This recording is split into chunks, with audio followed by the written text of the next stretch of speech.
گاهی با خودم فکر میکنم زندگی رو چی میسازه؟ ثانیه ها، لحظه ها، چی بهش قوام میبخشه؟ احساسات، شادی یا غم؟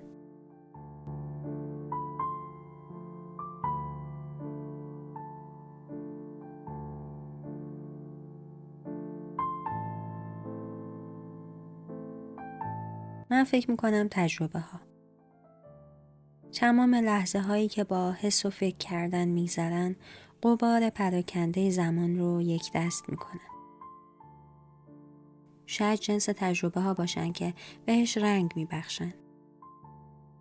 که انتخاب میکنن وقتی به عقب نگاه کردی توی تصویر یه زرد درخشان باشه یا یه خاکستری خاموش.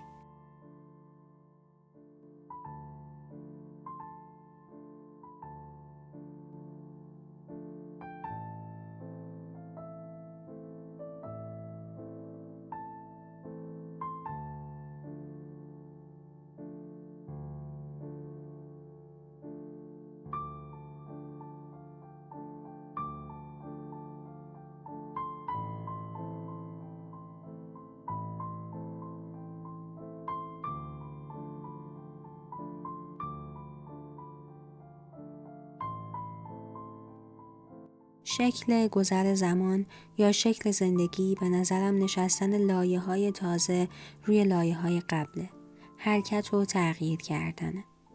فرقی نمیکنه چقدر برای پیش رفتن عجله داشتی یا دلت میخواسته برای همیشه توی یه روز خاص بمونی.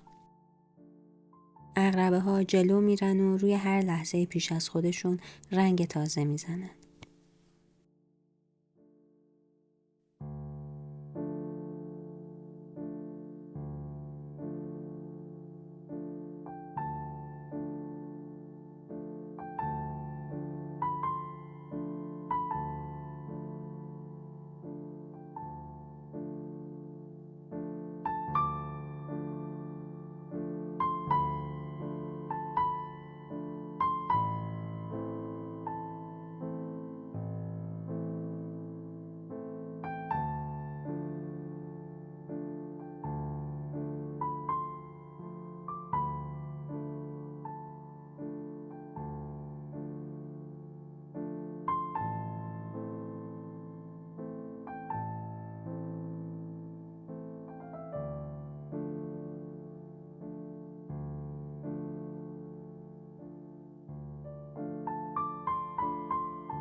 من همیشه فکر میکردم آدم‌ها نقش پررنگی توی زندگی هم بازی میکنن. ولی برای من این آدم‌ها اغلب توی ذهنم بودن. چون اینکه یه زمانی واقعا تجربهش کردم. هر بار که با کسی قدم زدم، حرف زدم یا حتی لحظه های ساکتی و کنارش گذروندم تجربهش کردم. فهمیدم چطور هر لحظه کوتاه و هر نگاه گذرا به روح ارتباط شکل میده.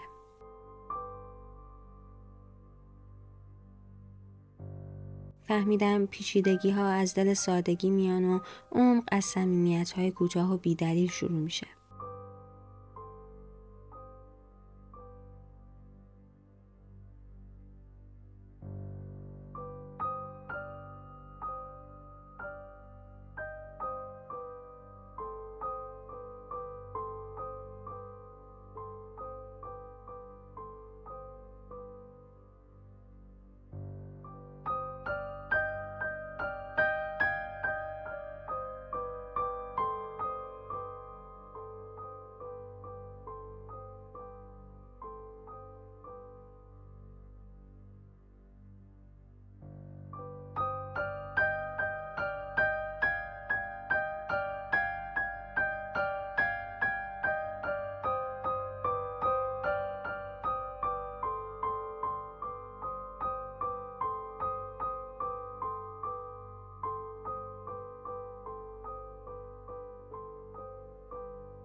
کنار هم بودن آدم‌ها شاید به چشم نیاد ولی کار بزرگیه.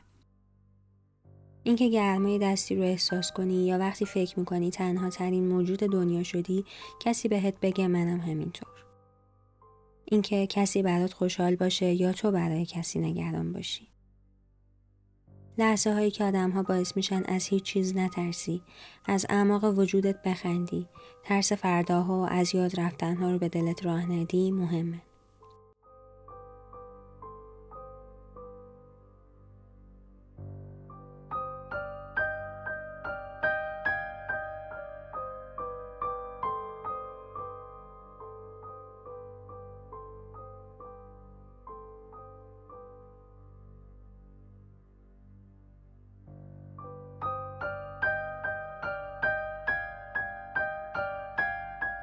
من میگم همه این خشم و اندوه یا دلگرمی که تجربه میکنی مثل لکه های پراکنده کنار هم میشینن تا تکه های وجود تو رو بسازن.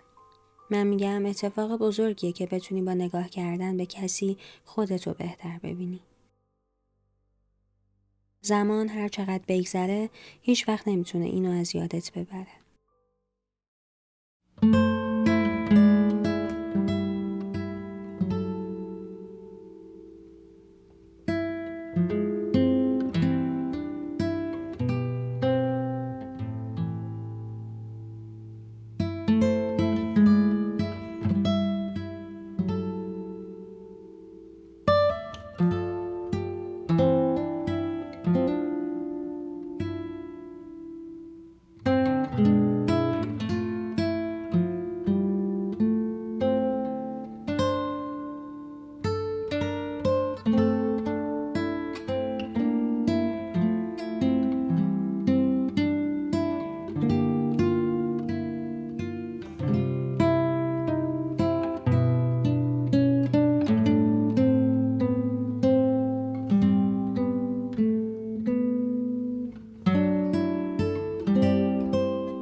اون جلسه بعد تعریف کنیم موزیک هزار یک شب میامده